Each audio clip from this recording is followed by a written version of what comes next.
koeien doen, maar aan de andere kant het budget wel winst voor de temperatuur, want die gaan met het ruimwetter wel omheen. En we zullen de komende dagen hegere temperaturen krijgen als de aanroende dagen en dat is wel het positieve.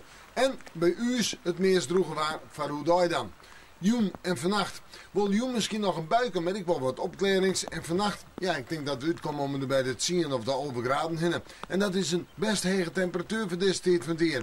Via dus vannacht een enkele opklaring, maar er is ook een protte bewolking. En de wind nog altijd een zwak, op zijn heegst matig. En die komt uit zuidelijke richting mooi. Nou ja, die zie ik het starig gewoon wat meer het zuidwesten op.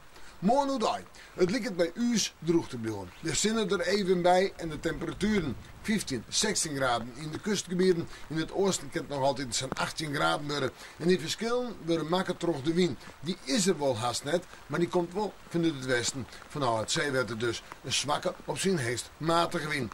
Dat is in de juwtijd en in de nacht gebeurd. Want dan hebben we een krachtige wind en in de nacht heb ik nog betieden Rijn. En dus beginnen we op naar Tonsje.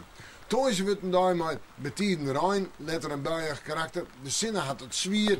En op Tonsje een temperatuur die de wijze maakt, zijn jochentje misschien wel 20 graden. Maar ik een hudde wien en die komt uit de zuidelijke richting mooi, een waskoging van de wetensporter.